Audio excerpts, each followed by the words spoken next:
Welcome to No Apology with Emily and Chris, the talk show that brings biblical truth to your world honestly and authentically, and of course, without apology. Well, we love to say the phrase, laugh louder, dig deeper, live larger in the Lord Jesus Christ. We try to have a little bit of fun. We try to look at things through a biblical worldview. But most of all, we are glad that you are here. Don't forget, we need you to subscribe. Hit that subscribe button. Hit the like button. If you're listening anywhere on any device, it's probably a follow button.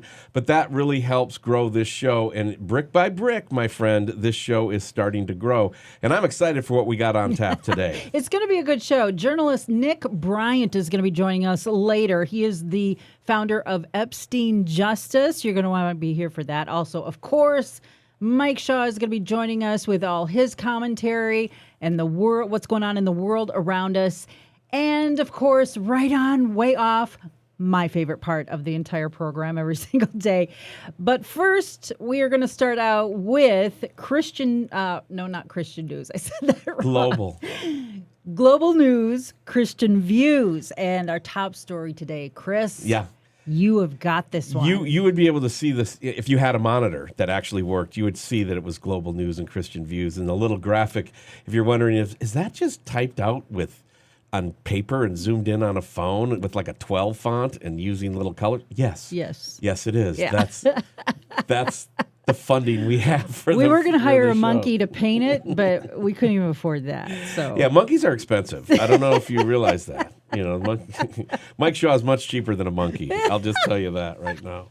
All right, here's what we're going to talk about in the global news Christian views. We're going to talk about one word over everything. Mm-hmm. When you see the economy and the Bidenomics, when you see the Trump-Harris battle going on, when you see the riots in the UK, all the things going on in Bangladesh, and most people don't even know about the genocide happening in Bangladesh. Yeah. The Israeli war. By the way, we're recording this late Monday, August 12th, and right now I just got an alert. Literally, Emily, while you did the opening to the show, I got an alert that GPS is being interrupted all across Syria, Jordan, Israel right now. This could be the big night when everything goes down. What do you think that means, that GPS is They're being talking interrupted? about having the big response tonight.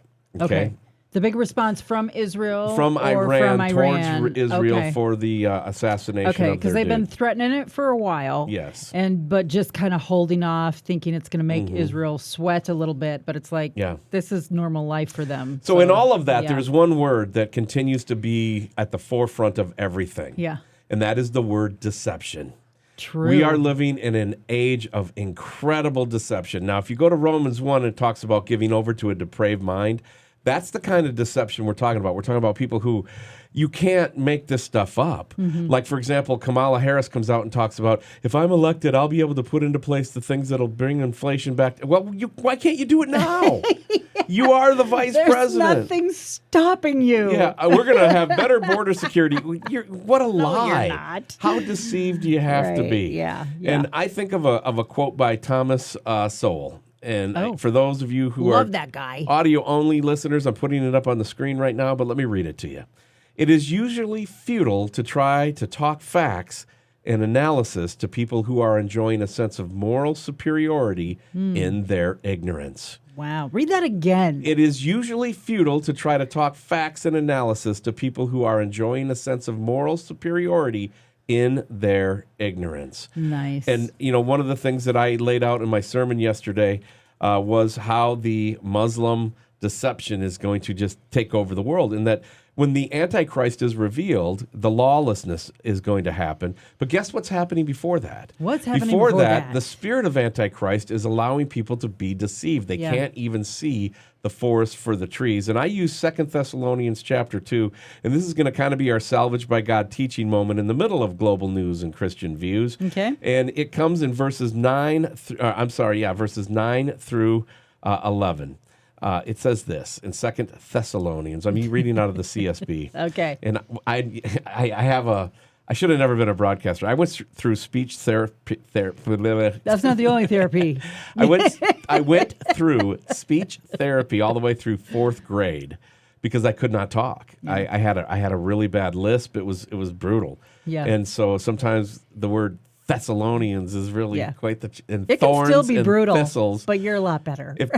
if Second Thessalonians was full of thorns and thistles, it would be a Yeah, it's kind of thing. amazing. And yet God has called you to be a preacher, teacher. I know. That's the kind of God we on serve, radio and right? television for 40 years, I don't understand, but God's got a sense of humor. Anyway, Second Thessalonians chapter 2, we're talking about the word deception. That's the theme for this show, is that people are just deceived.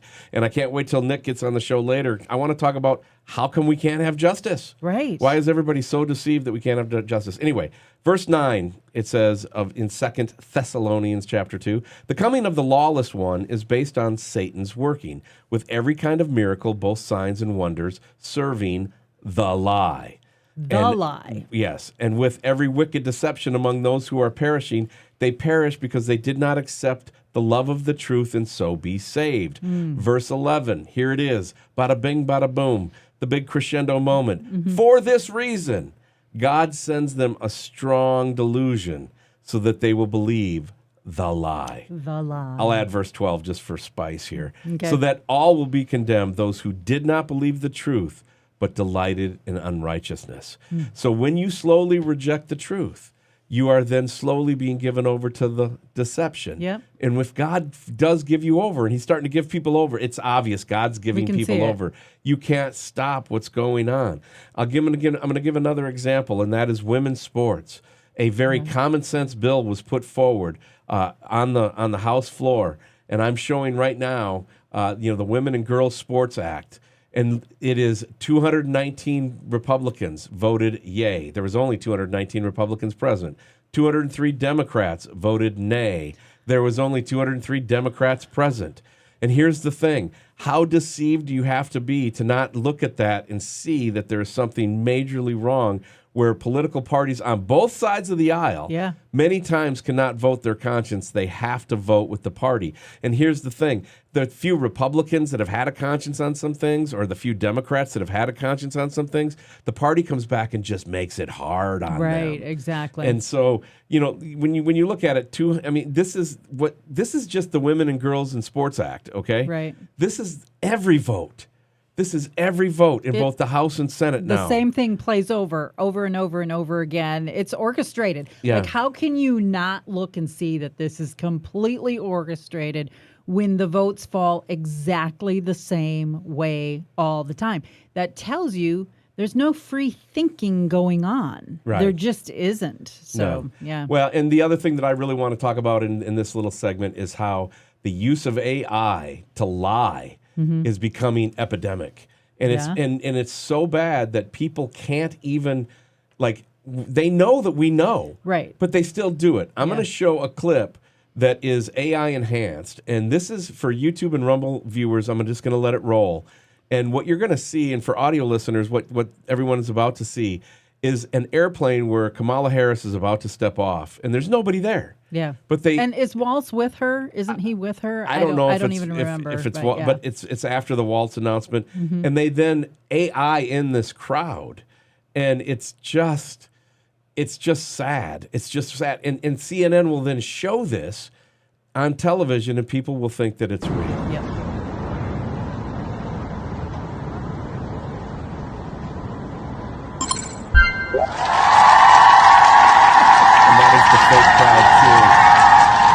So first you just see just the plane. All you hear is the plane. All you see is the plane. You see Kamala, and I think it's Waltz that's right behind her. It could be somebody else coming off the plane. Then all of a sudden, that little magical bleep that you heard was the AI putting a huge crowd onto the tarmac. Yeah, for them. I don't know how all those people would get on a tarmac, but apparently, with AI, it's not a problem. Well, one of the things is that yesterday, and you can go to anywhere you can get content and search "Salvaged by God," and you will get the message from yesterday called "Last Days Deception," where I take great pains to point out that it is going to be a Muslim uprising, possibly. I mean, again.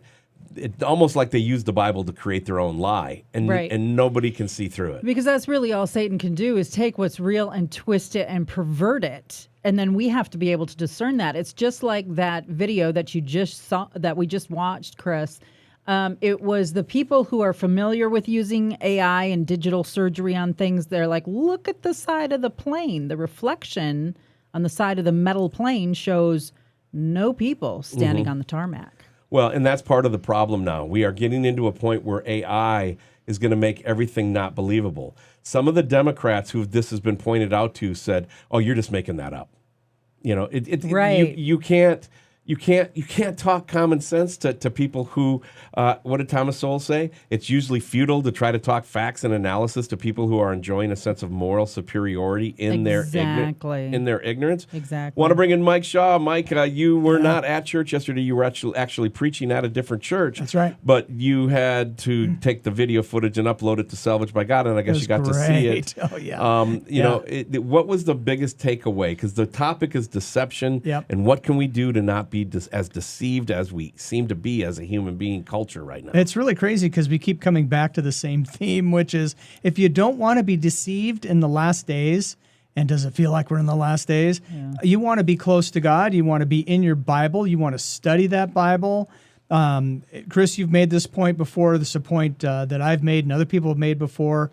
The way that counterfeiters know that they can spot counterfeits is they know the original inside and out. They know it so well that if anything that's not the original comes along, they spot it as a counterfeit immediately. Yeah. And we're seeing a world right now where we have people who can see what's going on, and you try to talk to people who can't see what's going on, and it's like they live in a different universe. It's right. It's really what strange. What world are you living in? How do you not see these things? I think it was Ayn Rand, though. I think it was her, Ayn Rand, who said all these lies, and she's coming out of, Marxism, Yeah, she's not a communism. Christian writer. No. But she says But she all wrote a these very incredible lies. piece. It was very obvious to the people that the government was just putting out propaganda and it was lies. But she said all the lies aren't even necessarily to make you believe the lie, but rather bring you to a point where you don't know what to believe. Yep. Because Right. that immobilizes you. It completely immobilizes you. So that's why it's really important to set your face like flint toward the Lord. Know what he has said. Know what is truth. Know that Jesus Christ himself is truth. And not waver from those things that you know, even if what you see might appear to contradict that. Right. And hanging on to the truth. Absolutely. And something else Chris talked about, and it was something that I was really into back in all of our Family Life Radios days when I was interviewing Joel Rosenberg multiple times for the news. And He's the one who turned me onto the 12th Imam for the first time. Right. And so that's how I learned about the 12th Imam, was during that time, and, was really fascinated by basically the way that they look at eschatology is like the complete other side of the coin from us. And Chris went through that yesterday and just outlined it expertly. And so when you I have... borrowed it from other scholars. I'm not that smart. But Anyway, well, it was a great summary then. He's but, just whatever. sharing the recipe is all. A lot of times people used to say, you're just using that show prep sheet that you purchased. And I'm like, yeah, you could do the same thing, but, it's how you use the material you got, right? That's what it's there for. But what are you going to do? What are you going to do when their Isa Jesus comes back and says, I am the Lord, I'm back, and and I'm sorry, Christians, you had it wrong. And, when that kind of deception shows up, you have to know that Jesus said he's coming back, and he's coming back in one way only, in the clouds, like lightning is seen from the east to the west. Yeah. That's the only way he's coming back. Yeah. And if he comes back in a different way, and if he gives you another gospel, that ain't Jesus. And how many people will fall for that deception? Well, it depends on when the rapture is. Yeah, I agree with that. Yeah. That's a whole nother show, but it's like if the rapture happens before we're done with the show, I don't have to edit it for one. The other thing is, but I mean, right? Yeah. Well, so Joel Rosenberg tweeted today that it looks like the attack on, and you mentioned this earlier, Chris, that the attack on Israel from Iran and Hezbollah is going to be within 24 hours. He tweeted that earlier today. Yeah. Okay. So that if that's true, I'm that's getting what he's updates hearing. while we're even on the air right now, Right, recording on this right. Monday, August 12th, later in the late afternoon Central Time. So this is going to be another one of Early those evening. shows where we release it tonight. We're not going to wait till the morning. And it is, I mean, I can't help but think it is going to happen before the election. I can't think Hezbollah and Iran that they're going to, just dawdle around just in case Trump were to, if they let him into the Oval Office. It's going to go down before the weekend, in a major way that's going to change the trajectory of humankind. Okay. Remember, we need to focus on Israel. I'm wearing my little Galilee necklace today. Yeah. This is a rock actually from the Sea of Galilee, and it That's has so a cool. cross on it, and it's just to remind me all day to do what the Bible commands us to do, and you know what that is, right? Pray for the peace of Jerusalem. Pray for the peace of Jerusalem. Yep. In fact, there's times where if you get out your compass and you figure out where Jerusalem is, you're supposed to face it when you pray. And I know that's a little legalistic and kind of catchy and all that, but sometimes we do that. Yeah, how Daniel of you. I know. Open the windows and let the Democrats see me. There you go. That's right. I didn't say that out loud, That's did I? hilarious. That's hilarious. But I want to have one more scripture here Okay. as we bring it home. And it comes from Hebrews 10, and I had a couple of these verses in the message yesterday, but I'm going to start with verse 23. Okay. And it says this, "Let us hold fast the confession of our hope without wavering, for he who promised is faithful." In verse 24, let us consider how to stir up one another to love and good works. Okay. And that stir up there, the Greek study that I did on that, it's like to convulse on. And it's the easiest thing in modern day to think of is like when you're having a grabber and you get the paddles. Right. That's what we're supposed to do to other people. It's to force you into a specific movement. We're It's to gonna- force a motion, an action. It's of like some a sort. cattle prod. Would Let that us work?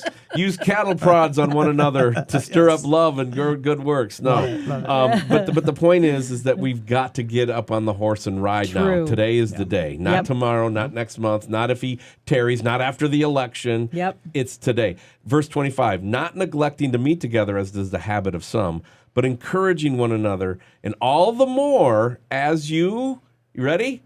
As you see the day drawing near. Yeah, we are seeing it, aren't we? We are seeing it very much so. All the enemies are surrounding Israel. And here's the key for America, okay?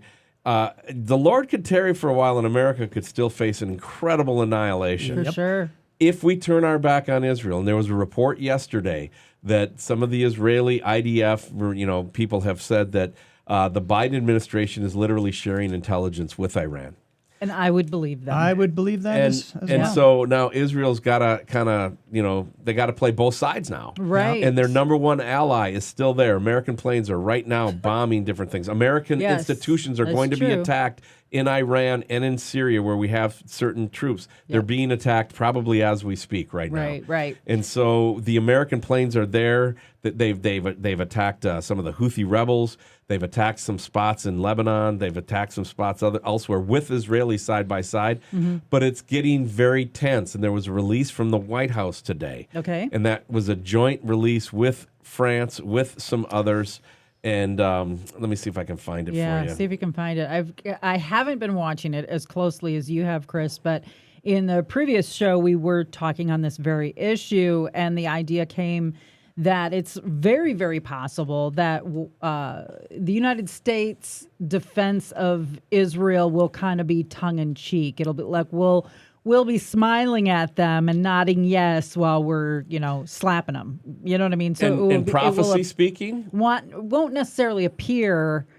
It will appear on the surface like we kind of are, but underneath, like you said, secrets are being distributed through Right, that's been happening. U.S. With the open borders, with everything else, if we turn our back on Israel, our goose is cooked. I mean, it's pretty clear. For sure. All right, here is the global power Update. Global Powers Unite. Urgent joint statement on Middle East crisis. Joint statement from the United States, United Kingdom, France, Germany, Italy on the Middle East. Okay. I'm going to read it verbatim. Yep. Is that cool? Yep. We, the leaders of the United States and the United Kingdom, France, Germany, and Italy, discussed the situation in the Middle East. We expressed our full support for ongoing efforts to de-escalate tensions and reach a ceasefire and hostage release deal in Gaza. We endorsed the joint call from President Biden, President Sisi of Egypt, and Emir Tamim of Qatar to renew talks later this week, and with an aim to concluding the deal as soon as possible, and stressed there is no further time to lose. All parties must live up to their responsibilities. In addition, unfettered delivery and distribution of aid is needed. We expressed our support for the defense of Israel against Iranian aggression and against attacks by Iran-backed terrorist groups. We called on Iran to stand down its ongoing threats of a military attack against Israel and discussed the serious consequences for regional security should such an attack take place. And that's on White House letterhead. Okay. So just got Very it from a good. journalist friend of mine a couple hours ago. Okay. It started out really weak. Like what? But it got a little more specific. They're there in still the basically second trying to play half. Switzerland. Everybody It's stand down. Everybody To play say- nice. We'll cease fire. We'll get back hostages. Get back to talks. They're trying to do Ugh. diplomacy and Right, and yeah. you know, Iran, from where they're sitting and what they've been threatening and what they've been saying is like, okay, you took out one of Hamas leaders on our soil, and you just have to believe that this week and a half, about a week delay, that they're going to hit Israel as hard as they can. And so this could be really bad. And you know what Emily was saying earlier about, you know, the United States kind of trying to play both sides. We've been doing that. So like the United States has been doing a good job at times helping to, you know, shoot down some of the missiles coming into Israel. But then at the same time, they'll turn around and say, okay, well, you can't use the full force of your military going in to the West, you know, to the West Bank because, you know, civilians and all of this, when you're going after Hamas, you have to put on the brakes.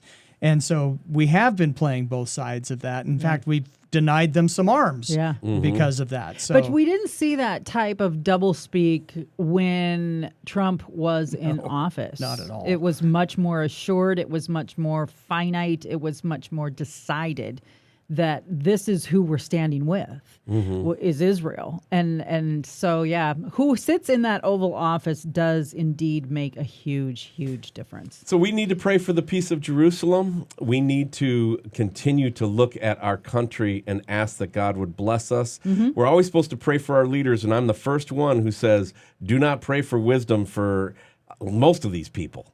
Don't do it. Don't waste your breath. Pray for salvation for Right. them. Right. And then pray that God's will would be done through them, even though they're evil. Yeah. You know, whatever.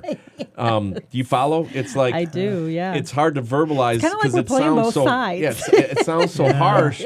But when you want to pray for your leaders, you want to pray for them that they find salvation. Yes. Number one, and number two, that God's will would be done through them. And in other words, an evil person who happens to have a role in government can still make a righteous decision.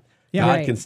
can still move chess pieces around to have that happen. but Yeah, he it's certainly like the can. Proverbs where God, you know, moves the leader's heart like the channels of a river. So Yes, it's like exactly. right. So he can do that. He does that. ultimately is in control of it all. But Chris, also in your sermon, you talked about, and I think this is really appropriate for this dialogue that we're having, and you know, protecting yourself against the enemy and so on, while at the same time loving your enemy. Like, it can get really confusing. But you talked in your message about people wanting the kingdom without the cross. Yeah. And I thought that was a pretty poignant statement, because you don't have those good things that we all hope for without the gospel of Jesus Christ. And the gospel of Jesus Christ is empty without the cross. So it's so important that we can't be just looking at it like, what's the right thing to do? What's the right thing to do? What's the right thing to do? We have to be looking at this in what would God have us do? What does the Bible tell us is the good and right thing to do? And if you make that null and void, well, good luck with that then, Yeah. right? Yeah. Remember, Salvaged by God is the name of the teaching platform. You can, wherever you get content, search that. The videos are from Fresh Encounter Church, and it's just a single camera. And we have a great facility. And we just wish we could have better lighting and maybe a better camera. Yeah. But audio, wherever you get content, podcast content, just search Salvaged by God. There you if go. you're on iTunes, it'll still show up as Bible Idiots, but it is Salvaged by God. So the name of the message was Last Days Deception, right?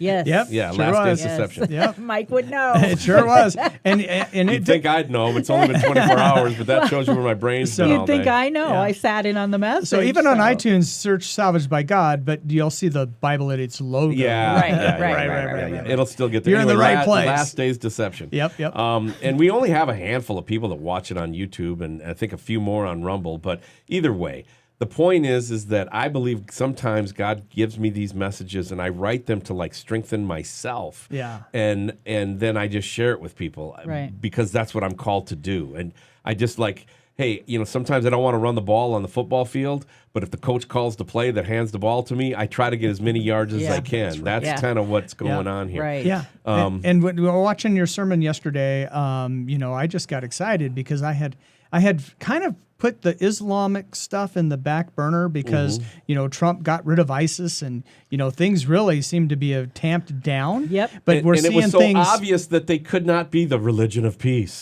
That's right. Yes. But here we are. Here we are. They Things keep are growing. And things are, heating back up. And Yes. so, as I try to put the puzzle pieces together on how this might all play out, and no matter how it plays out, what I'm excited about is as weird as things are getting and as weird and terrible as they may get, we're just that much closer to Jesus's return and total victory. And that I get excited about. Well, Right. I'll explain it. I'll explain what I taught, and then we can go to break and come back with Right On Way Off. We have a guest later in the show. Yep. Nick from Epstein Justice. We're excited about that. But I really went to both Mark and Matthew, but I'm going to go to Matthew right now. Matthew chapter 16. It's recorded in both. And if you start in verse 13, Jesus is basically saying, who do people say the Son of Man is? And, the disciples are all yakking, and they say, some say John the Baptist, others say Elijah, others Jeremiah or one of the prophets. And then he says, well, who do you say that I am? And Simon Peter replied, are you ready? You are the Christ, the Son of the living God. And this is what Jesus said to him. He said, blessed are you, Simon Bar-Jonah, for flesh and blood has not revealed this to you, but my Father who is in heaven.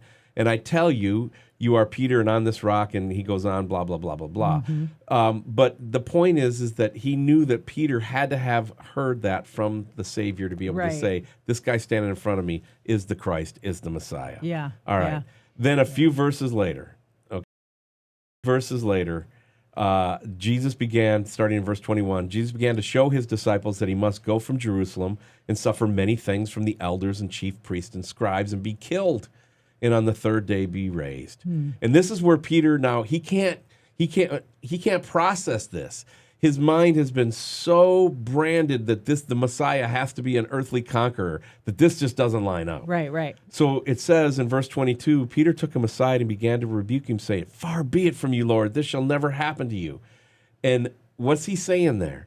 He's saying, Jesus, we want the kingdom without the cross. Yep. And Jesus is saying, you can't have the kingdom without the cross. And then Right. the biggest smackdown our Lord ever gave any of his followers happened in verse 23. He turned and said to Peter, get behind me, Satan. You are a hindrance for me, for you are not setting your mind on the things of God, but on the things of man. There you go. Boom, shakalaka. That's what I was talking about when I'm talking about even praying for our government. It's like our government cannot be looking and saying, well, what's the right thing to do? They have to be looking to say, what's the godly thing to do? They've been able We to do would it in the hope that past. they would. It's getting harder We and were harder. founded on those kinds Yeah, of principles. exactly. But here's the bottom line. When you want the kingdom without the cross, when you want God's blessing without the cross, as many Christians do, you want the things of the world without the cross. Or fake Christians. You literally want salvation without repentance. You get behind me, Satan. You're doing the things of Satan. So what is this? This is now the spirit of Antichrist. And what does that lead to? We just showed you. It leads to deception. So then I've said for years and years and years, what's the only time you know you're not deceived? When you're not deceived anymore. Or no, I'm sorry, let me rephrase that.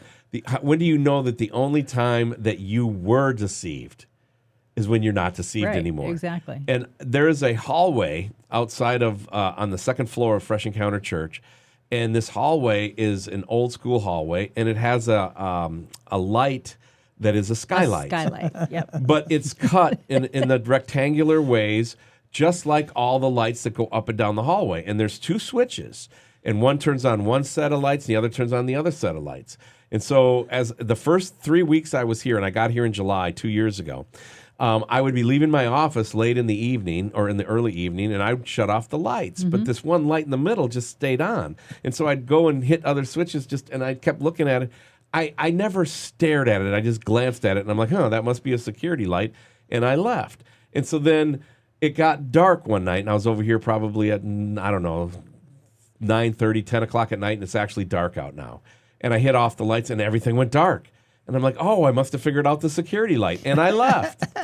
And I come back the next day, and I see that this light's on again. Then I looked at it, and then I realized this is a skylight with sunshine shining through. It's like a window on the roof. I say this self-depreciating, I'm a complete moron story, because most people would never mention that to anybody. They just take the hit internally and go on. They wouldn't. Yeah. But I'm using it as an example because, look, I'm not a very ignorant man. I really ain't. I play one on the radio. I play a knuckle dragger, but I'm a pretty smart guy. When you're actually. trying to say you're not ignorant.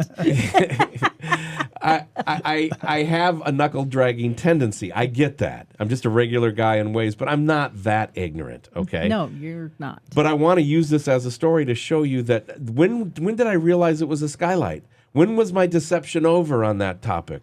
When I wasn't deceived anymore. Yeah. And so that's what I'm saying, is that if you have those things in your life, and when God opens your eyes, you can choose to reject it. And if you continue to seek God's kingdom without the cross, if you continue to think that you're going to just be able to just love, Jesus loves me, and there's no repentance, there's no turning from your sin, there's no change in your life, you start down a road of deception that can then be, and I read it to you, if God gives you over, all right, now your cork is sunk. Yeah. Once he gives you over, there's no way back. Right. Which is why we plead with you now, seek Christ while he can be found. Repent. Turn. You want to know who's my biggest concern about repentance? Of all the people that I know, the one that really needs to repent the most is me. You got to look inside yourself. Preach it, sister. That's funny. You got to look at yourself, and when you can, once you've looked at yourself long enough, then you will have this permeation of love for others. Even Joe Biden, who I really find to be one of the most off-putting human beings on the planet. My heart breaks for him, and I hope that he finds salvation before he goes to the grave. Yep. Yeah. Same. And that's from God. That's not from me. Yeah. Right. So- Exactly. Same. The reason why I was laughing during your skylight story is because when I moved here a year and a half ago, I turned off the lights, and he's like, how come that light won't go off? You had the same I thing? had the exact same thing The happen to me. skylight is cut in the exact form and right in place with all the other lights. And so I didn't tell anybody because once I find the light I switch. figured it out, I'm not going to admit that. Yeah. And then you put it in a sermon like a couple months later. I was like, okay, Yeah, okay. I felt use better. I It's use that hilarious. as my deception explanation because it's the easiest one, Yeah. and it's self-depreciating. And if people can't roll Well, with me, I don't I want- could never follow a pastor who can't see a light from a skylight. I don't then want whatever. either one of you guys to feel bad funny. because I'm starting to run into that now anytime we check into a hotel. Finding the light switch and the turn on is becoming like a maze that you're trying to, find the cheese, and I can't get it on. And sometimes, There was a hotel recently in the last couple of years. We don't travel much anymore, but we used to travel extensively. And there was a hotel recently that the lamp near Emily's bedside turned on with a foot switch. Remember that? Yes, it was a button on the floor. We could not Figure that figure one it out. Oh, that's right? hilarious. It's like the brights on your car. Remember that foot switch that some cars used to have? That's It's kinda exactly what it was. like And that. That's some of them, It was like a you little have round to, thing with a foot button. you have to keep the key card in the little slot. If you Yeah. take it out, All then the you lights can't. go out. Yeah. Wow. And, oh man. So thinking themselves wise, we look like fools. Anyway, here's the thing about that. When you hear those people talking about, you're talking about wanting the Christ without the cross or wanting the kingdom without the cross. And you do hear it a lot in modern day Christian circles. And I just have Jesus and that's all I need. And it's not all you need. It's like any other relationship that you have. You can't say that about your dad. You can't say, oh, I have my dad. That's all I need. No, you need to know your dad. You need to learn from your dad. You need to know what your dad says. You need to know what your dad expects of you. You have to have that relationship. And that comes through seeking after. Dad, what about this? Dad, show me that. Dad, what do you think I should do? Dad, I have a problem. When you have a problem, where do you go?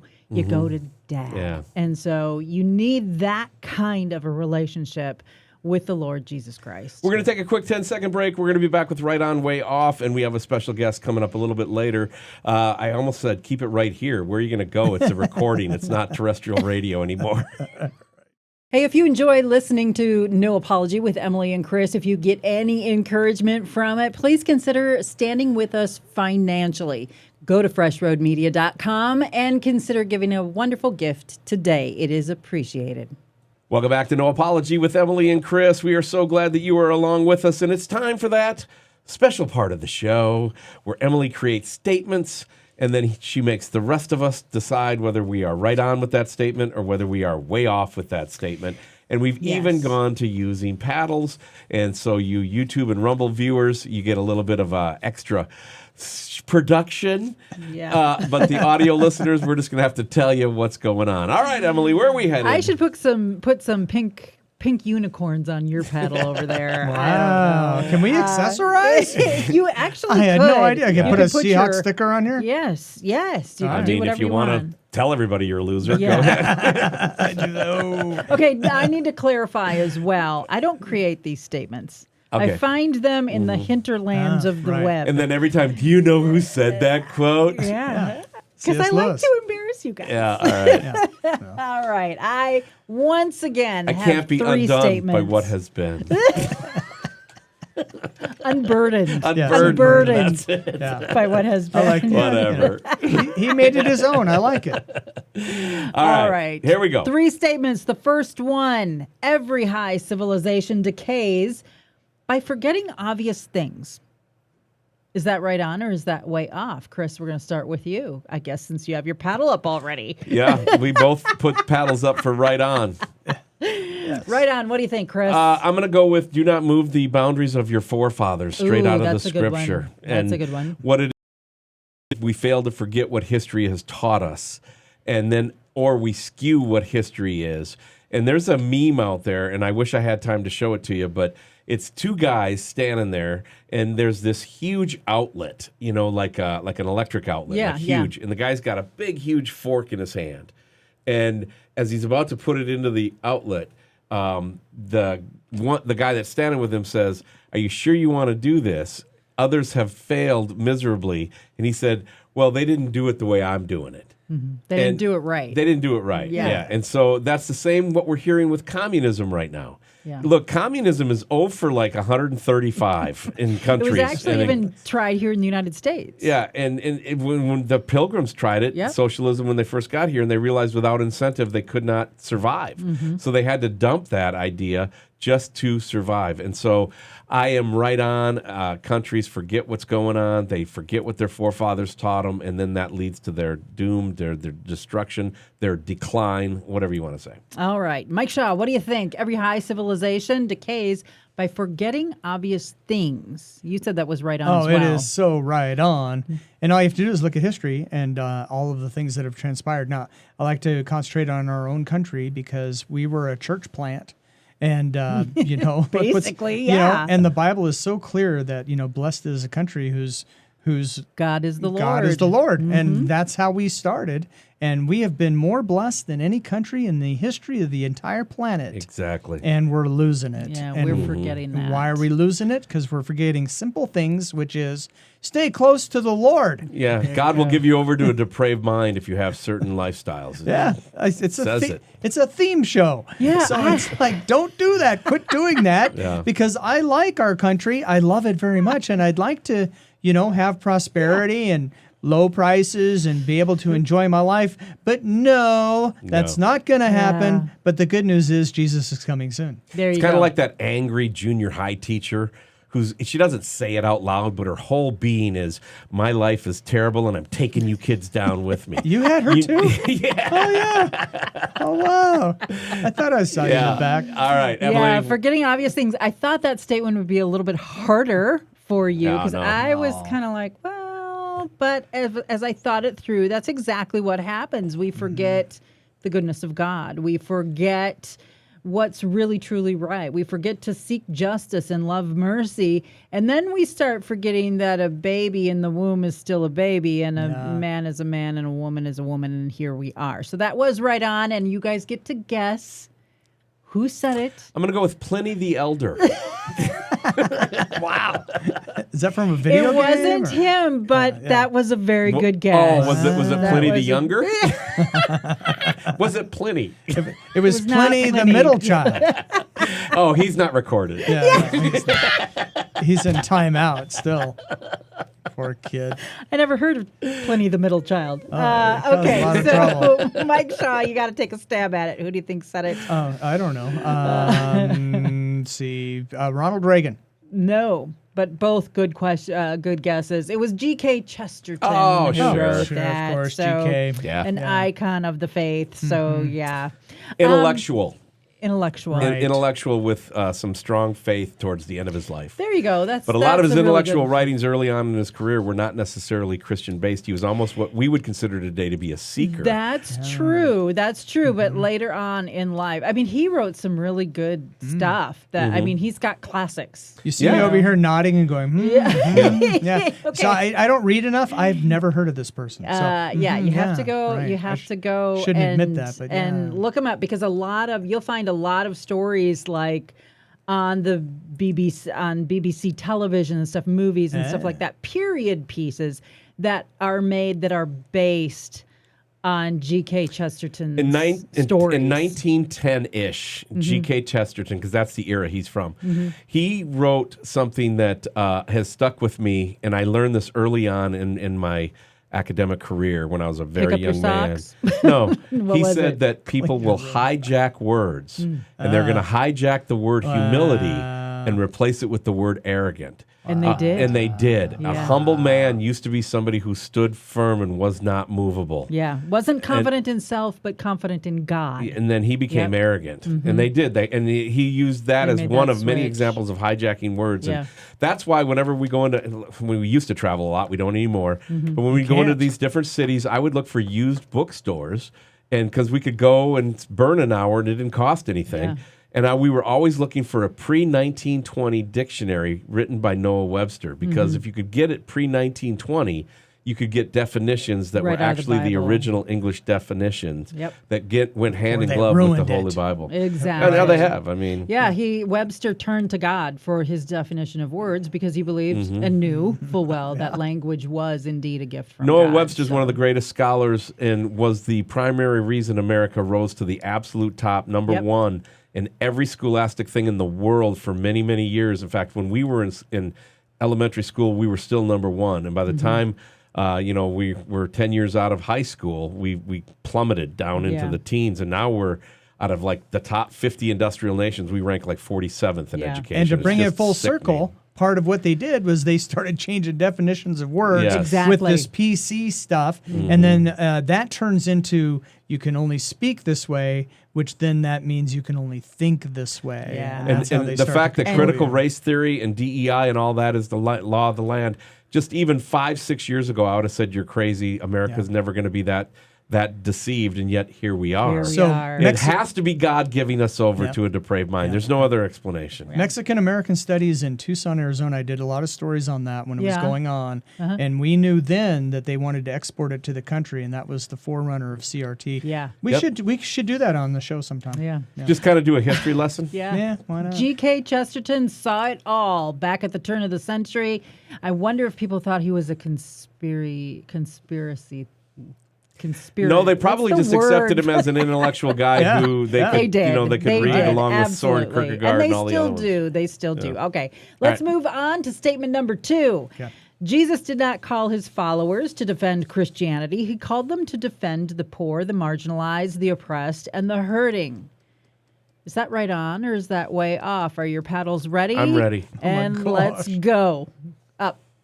Both of you way off. Yeah. All right, Mike, let's start with you. Well, so yes, he did. He you do have to stand for widows and for orphans and for justice and care for the poor and those that are weaker than you. And all of that is true, but you also need to stand for the faith. And when you've done everything to stand, when Satan comes knocking and he starts tempting you or he starts lying to you, or when you see the world going south, you need to be standing on something, and that would be, as Chris so eloquently reminded us a couple months ago, when you build your house on the rock, it's not Jesus, it's the words of Jesus and then actually doing them. Obedience. And so it's that obedience. And Well, so I'm so all the glad above. you were able to apply that and keep that, months later. That's Kudos. good. That's That's really good. good. That makes my teaching not in vain. I'll give you both an extra half point. Yeah. Okay, good.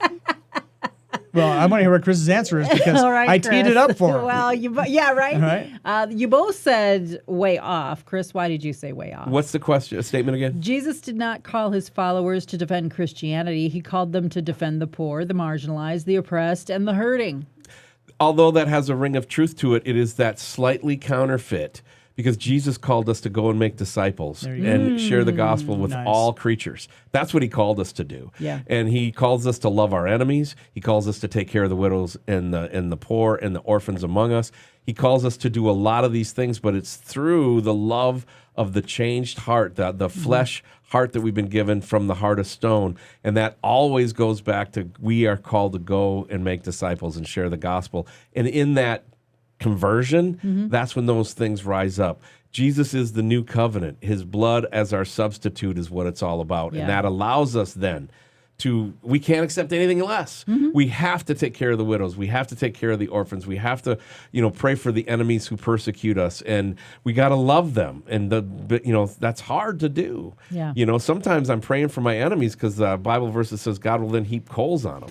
And so I end my Keep it high, Lord. I end my prayer with "Get him, Lord," because I love them as my enemy. It does. Seems like a soften waste you, of though. coals, though. I mean, I want to use those coals No, to make a so steak. that's where I get the way off is because it's a very subtle deception that is crushing the authentic church of Jesus It's in America, important. particularly. Yeah, Yeah, you guys are getting smarter and smarter as the days go by. So congratulations. Thank you. are both correct. It is way off because without Christianity, you wouldn't even know that you're Yeah. supposed to do those things. Those are very Christian ethics specifically. And it's very axiomatic when you look around the world, those places where Christianity is embraced and accepted, you have a lot less of the evils swirling around. Yeah. Sure. When you go into Yeah. those regions where the gospel of Jesus Christ is rejected, Christianity is rejected, those evils abound even more. And right so it's pretty axiomatic, and you That is guys right are on. absolutely correct. Can I make a All quick point right. on that real quick? Yeah. Why the Midwest is the best? Midwest is the Midwest it does. best. And I used this illustration when I was preaching in the spring. And I said, when you come here and everyone is so dang nice and everyone's doing barn raisings and fence buildings and all this stuff. We're not the Amish, Mike. You kind of are. But they do We do kinda amazing are. No, things. there's a right? community that I Yeah. crave too, and I knew Yeah. you'd love it if you got here. Yeah. And the reason is because of that underlying Christian culture that is here. Still and, accepted. And there's a lot of Christians here, but even the non-Christians, the culture is still here Heavily in the influenced. rural parts here in the Midwest, Yep. and it's a wonderful thing to see. I had a friend- to that point. I had a friend that when we came to Iowa, rural Iowa. Why would you do that? Why don't you come to the city? Go to Atlanta, go to Minneapolis. They have the theater, they have the sports teams and the discotheque. Yeah, it's just like Sorry. they don't have the community that we have here. There are Right. some good churches and places, and Emily and I have been blessed to be visited there, spoke there, did comedy there or something. Yep. And they're fewer and far between because the deception is starting to Yeah. go over the, just wash people, wipe them out. And so there's very little true, authentic Christian communities, and like Yeah. you say, it's in the DNA and the culture here. Mm-hmm. That's where that Jason Altman song, "Try That in a Small Town." That's right. Yeah, Rings so Yeah. true. yeah. Exactly. And Well, I'm so glad we're here. thank you for that rabbit trail, and I yield back. Yield my time. I yield my right? time. I yield back. And the thing about even in rural Iowa, you can get Cheetos. What else do you Oh, need? wow. So Yeah. you just go down to the local grocery store and pick up a Hy-Vee bag. was out of Cheeto Puffs at lunch today when I went to the Yeah. store, so I had to get regular Cheetos, which is a huge step down. I'm kind of slumming this yeah, afternoon. Emily's but not happy with her Cheeto addiction being put on okay. pause. But you my know, that's God. kind of like saying, you don't have to defend economics or financial responsibility. You just have to provide for your family. Like it's the same thing. Like you can't do that. It doesn't work. All right. Final statement. Yeah, Are you guys ready? I'm ready. I think so. This is my favorite one. Oh, okay. We department stores that get all decked out with Christmas decorations over the holidays. Listen to that very carefully. We should bring back the big department stores that get all decked out with Christmas decorations for the holidays. What do you guys think? Paddles up. You both said right on. Yeah. All right. Because it Chris? is. You want to go back to that. All right. I Chris? do. One of my, Emily every year watches the movie The Christmas Story with Ralphie, and the scene of him in the And Randy. and him in the front window at the start, and just that whole vibe. And I remember that was always a big thing. I love the fact that we can order stuff and it just gets delivered, and the internet has taken over, and all of that is gone now. That nostalgia, and that's what it is nostalgia. I think so. So I think that if there was a department store that decided that they were going to have just Christmas stuff that was going to be displayed, and you had to come to the store to buy it, it wasn't going to be allowed online. If somebody took the risk of losing margin to do that, I bet you they would have incredible success, because there are so many of us that long for that. And then you closed on Thanksgiving, you open up Friday at 10 a.m. with Christmas, and I bet you'd have a huge success. There's Yeah. enough of us that would come out to support you just because we're just kind of done with click and save. Yeah. Yeah. All Right. right, Mike Shaw. Yeah. Tell me what you're thinking. You said that was right on as well. That's so right on. I mean, all those, I'm old enough to remember as a kid, going to the mall, going to some of those bigger stores during the Christmas time, and that hustle and the bustle and the hot chocolate and Santa's there, and and everything's all decorated and decked out, and Holly and jolly. yep, Feeling all holly. have a holly jolly Christmas. Yeah. See, I got you guys in the mood. right. We are singing Christmas I'm carols ready. as we I'm speak actually in ready. August. I am Well, ready. I love That's it. because the rapture's any minute. Any minute now. Yeah. You've joined the resistance, and I'm proud of you. All right, So, continue, yeah. Mike. Yeah, I mean, and I remember, going to Macy's. I mean, Macy's is legit, and Yeah. and that's where you go. You can shop for most of the whole family in that one store. And so those big department stores with that Christmas feel, it's kind of it's different with that missing. I mean, where do you go to see Santa now? It's like a one-day thing at a certain place, Right. It's just different. Yeah, So, it is bring different. it back.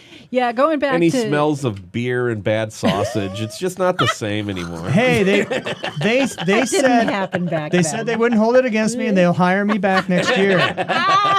It's gonna be okay. Yeah, that is right on, by the way. You think back to like Sears, Roebuck, J.C. Penney's. Like you went in and you could Woolworths, buy Woolworths. clothing, you could buy tools, you could buy tires, you could buy a kitchen appliance. Like you could buy, could buy a horse. everything there. Back in the and day. remember how like Amazon the killed store- Sears. Yeah, how the stores had those huge window fronts. Yeah. And they would decorate them to the hilt. There was literally a thing for people that are listening, and you might be a millennial.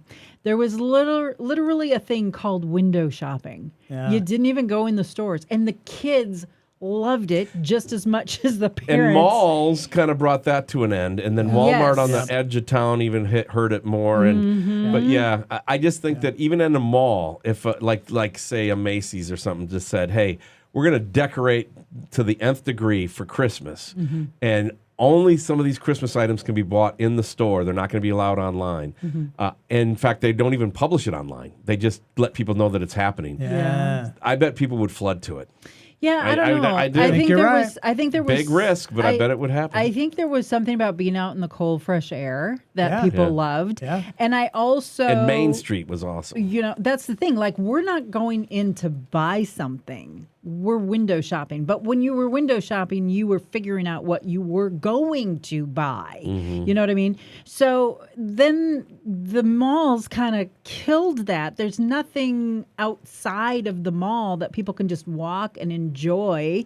But then you got the big box stores and yada, yada, yada. Now all we're left with you know, like Walmart. I think that's about it. Right. And it's kind of sad and It is. depressing. And each store sent out their catalog, their Christmas catalog. And we spent hours flipping through that thing, not just looking for things for us, but looking for things for the other people that we know and love. So I would love for that Yeah, to we'd come look back through the as catalogs well. and point out what the rich kids were going to get. And we'd try to figure out which rich kid would get what so we could target it to steal it later. Oh, wow. That's funny. So, Okay. I no, joke about the no, stealing. yeah, thank No. you. Well, yeah. like I joked about Santa. I didn't Yeah. actually get Yeah. written up. It was fine. Yeah. It was all good. No, but there they called it the wish book. Exactly. yeah. Sears was the maybe it's JCPenney. Either How else one. are you going to know what to put on your list for Santa? Sears catalog was better than JCPenney's because JCPenney's had too much clothes in it. Oh, right. But Sears had everything from They were tools to thick. toys and stuff. And, Yeah. and Hundreds of pages. One year I got tough skin jeans. I was a little disappointed. Oh. So- my mom and dad would have us write down page numbers and then circle See? the stuff that we wanted. Yeah. And so that then they could figure out. Then they'd go buy the knockoff. They'd go buy the knockoff somewhere, or limit it to one or two things out of the. or something like it. So what are we yeah. going to do this year? I mean, do we? Are there hay rides? Do we go a wassailing? What is a Our wassailing? church, we do go Wassail caroling. is a Christmas punch. Yes, it Yes, is. we do go caroling. And so here's the thing. The great thing about small town, small community is if you have a great idea, you just bring it up to a few people and they'll latch onto it, and it's very easy to make that thing happen. Community's great, and There- an authentic Christ-following community is Yeah. the best to be a That part is of. so It good. really is. It's just like any other meeting. If you bring it up, you're in charge. So be careful. Yeah. Do you have an authur behind that statement? No, that's me. Oh, that's actually you. me. Emily Danielson, That was my guess. But vintage 2024. think about this, you guys. There used to be a career option. You could be one of these things. This was a vocation. A formal vocation was a window dresser.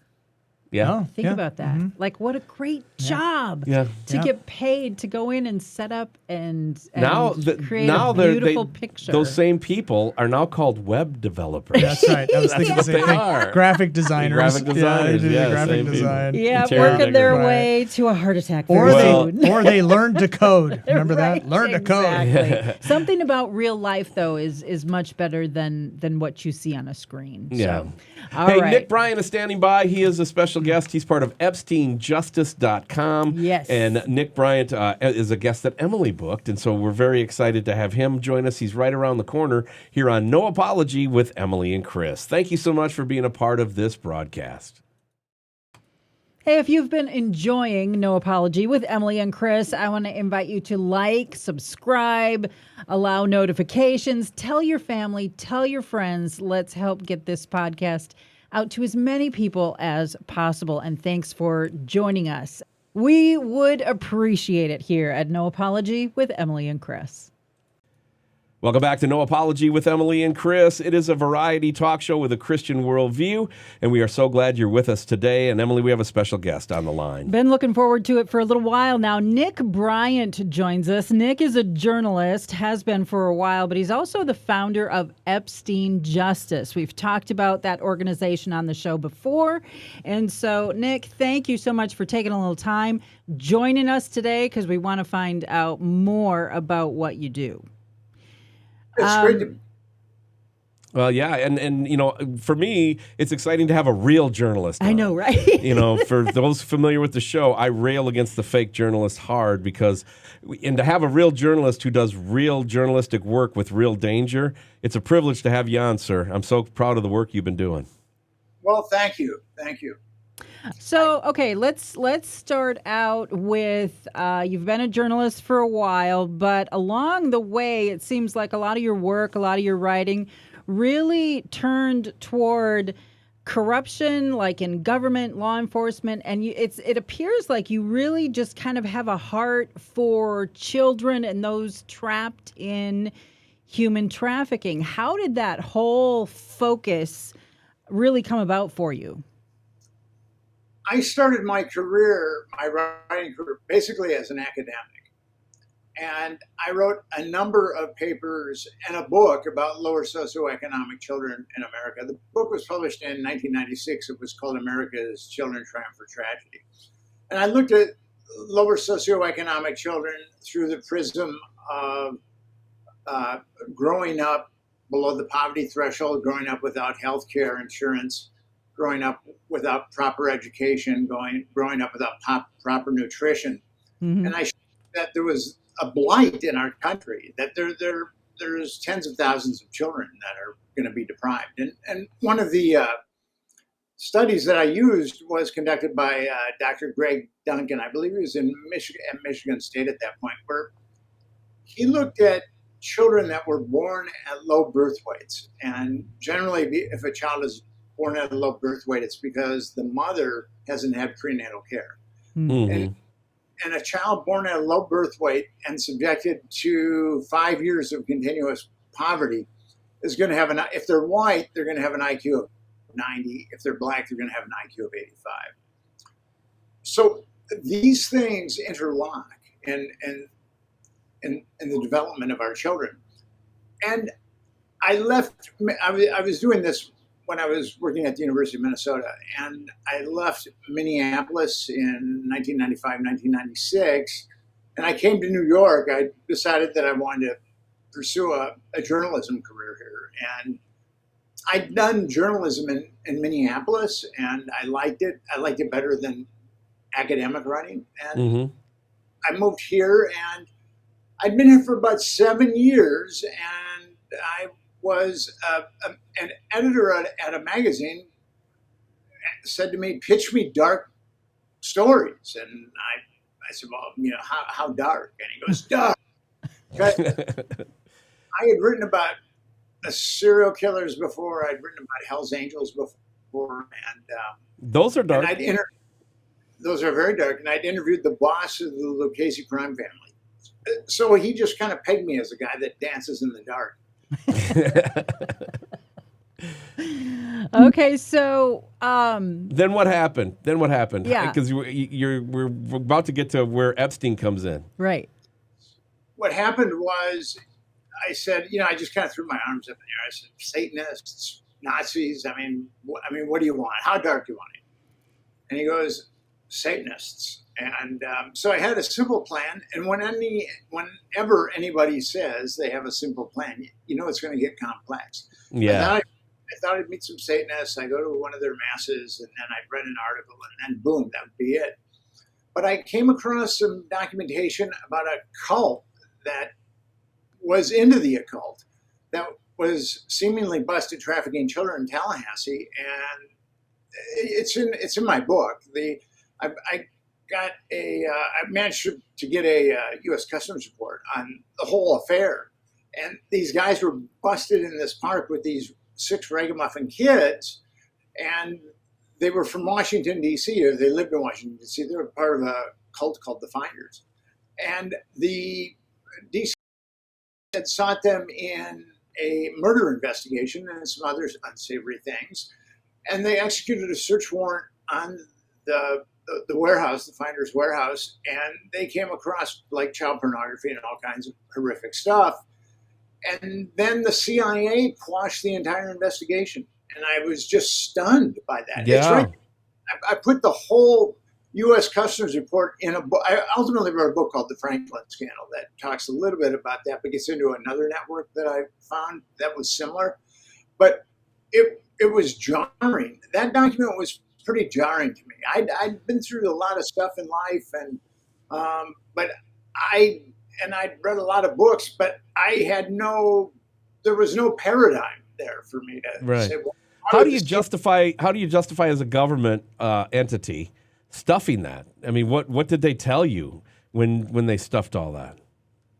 Well, no one would really talk to me about it. The U.S. Customs people that wrote the report wouldn't talk to me. I mean, they had some pretty severe ramifications because they leaked it to some federal representatives, and those federal representatives tried to get a hearing on that, but that was quashed too.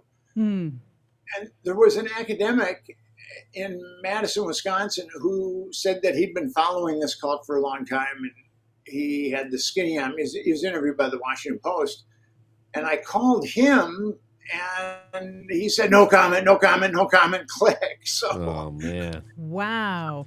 All right, so fast forward to the Jeffrey Epstein situation from a few years ago. We're kind of you had been seeing this whole time, kind of those same patterns just repeating themselves. But now we have Epstein, which was much more high profile.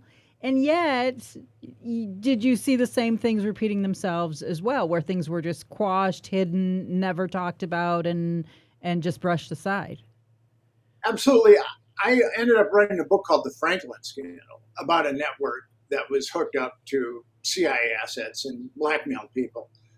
There were hidden cameras, and that was quashed too. And I believe you've interviewed Alicia Owen. Yes. Yep. She was one of the victims of that network, and the FBI came in and got all the victims to recant their abuse, and she refused, and she was sentenced between 9 and 15 years for perjury. It was important that they get her because two grand juries had declared that there was no child abuse. So that book got published in 2009, 2010, and then in 2012, I started reading articles about Epstein. At that point, he was just a lone pedophile. But I saw really problematic issues as far as justice goes, that he seemed to have molested a lot of kids, but nothing really happened to him. So I went down to Florida, and by the time the Franklin scandal was out, I'd been investigating this stuff for like 7 years, and it left me kind of devastated. The whole. But I saw Epstein, and I thought, well, I've just got to investigate this guy. So I went down there, and I was able to get his black book, and I started calling victims in the black book, and the black book has like 200 victims, and they were telling me about being put on planes and flown around. And at that point, I knew that I'd stumbled across another network. You stumbled across something big, yeah. Yeah. When Nick Bryant, he is the founder of EpsteinJustice.com. There's some town hall forums that they have coming to towns near you. In fact, there's one coming to Harlan, Iowa, so you can check that out. And I know you have others scheduled around the country as well whenever you can. When I heard you were coming on the No Apology show, I had one question.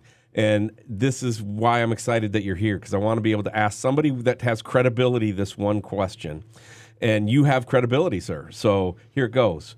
How can you have Giselle in prison trafficking people to no one?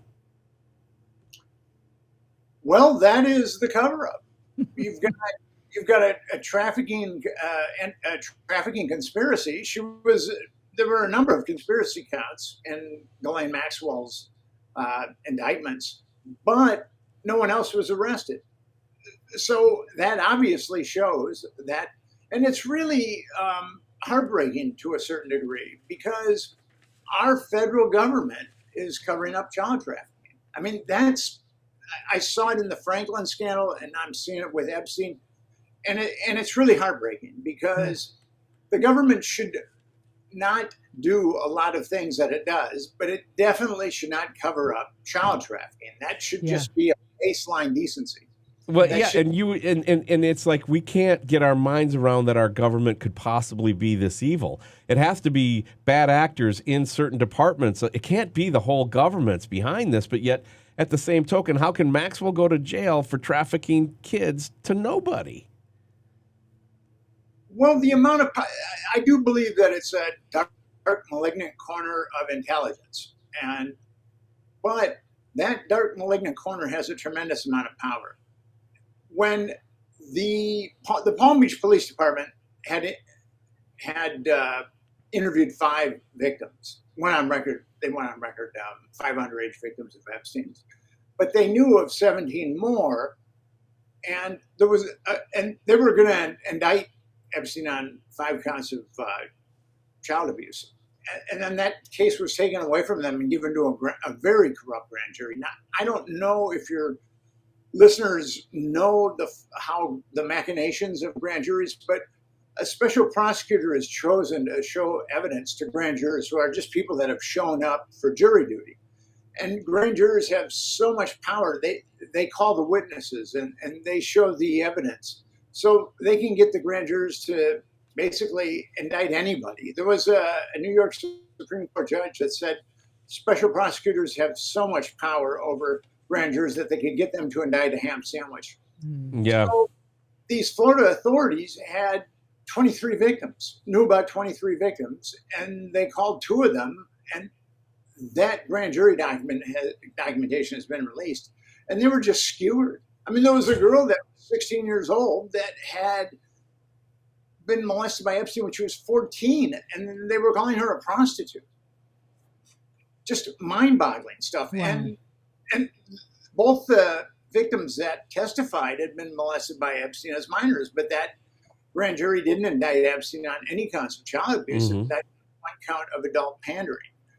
And that is, and then Michael Ryder, he was the chief of the Palm Beach Police Department. He's one of the real unsung heroes in this whole story.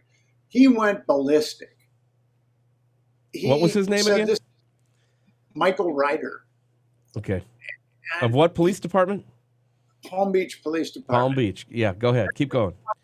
Dug all this stuff up on Epstein. So he went ballistic, and the feds agreed to step in.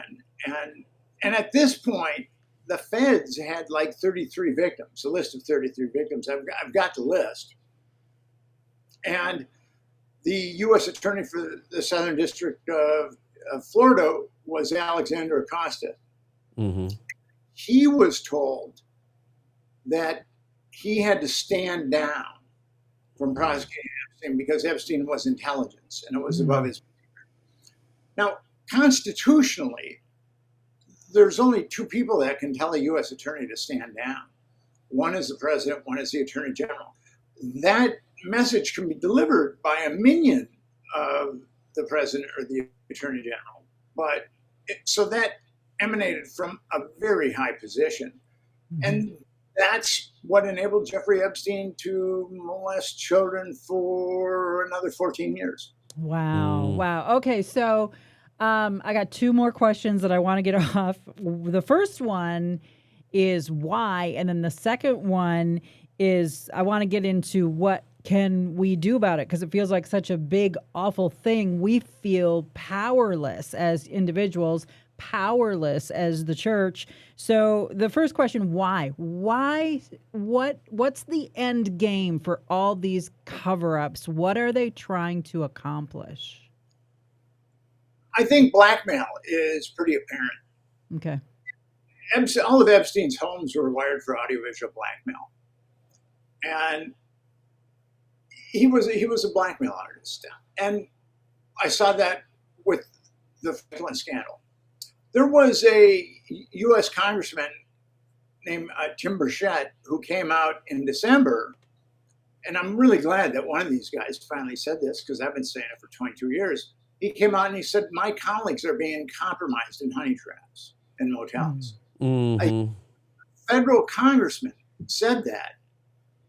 And I was so impressed with that. The amount of courage that it took for him to say that is pretty seismic.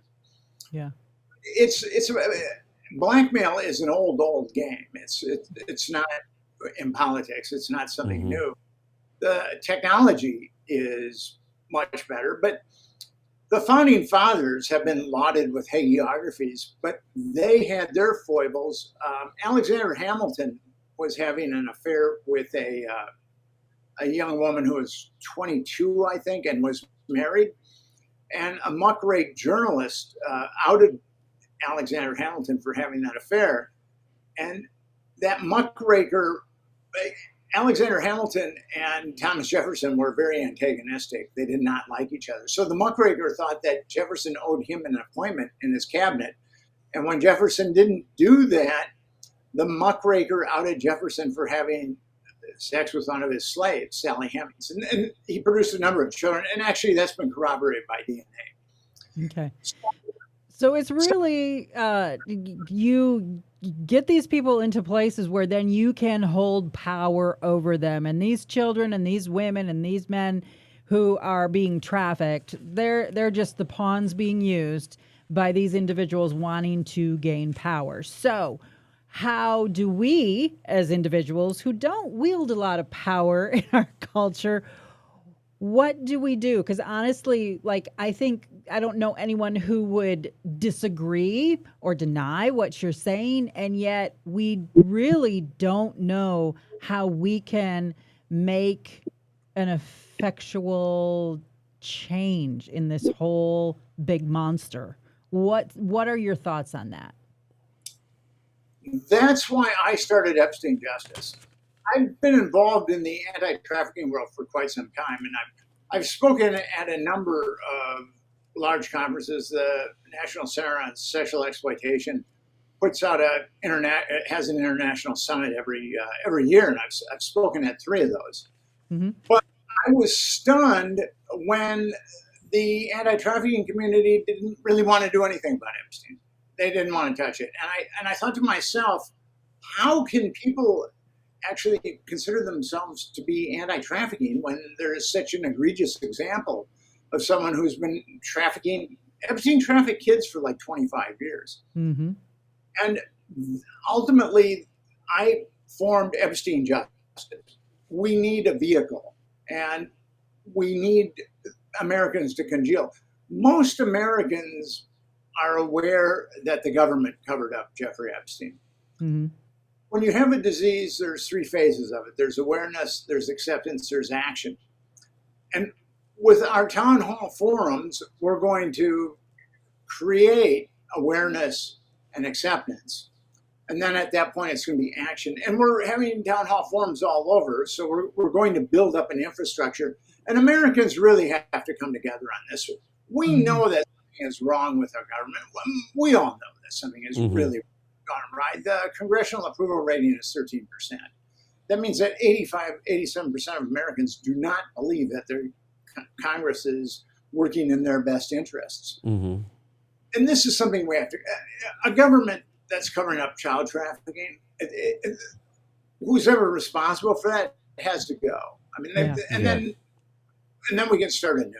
All right. Yeah, and I would hope that both political parties could come side by side on that. But if many of them have already been compromised, through the video and audio recordings of Epstein's different places, then we will get them blocking it at every turn. And so we're just glad that you're out there, Nick, that you're fighting the good fight. Nick Bryant, he's the founder of Epstein Justice. Go to EpsteinJustice.com to learn more. Also, Town Hall Forums.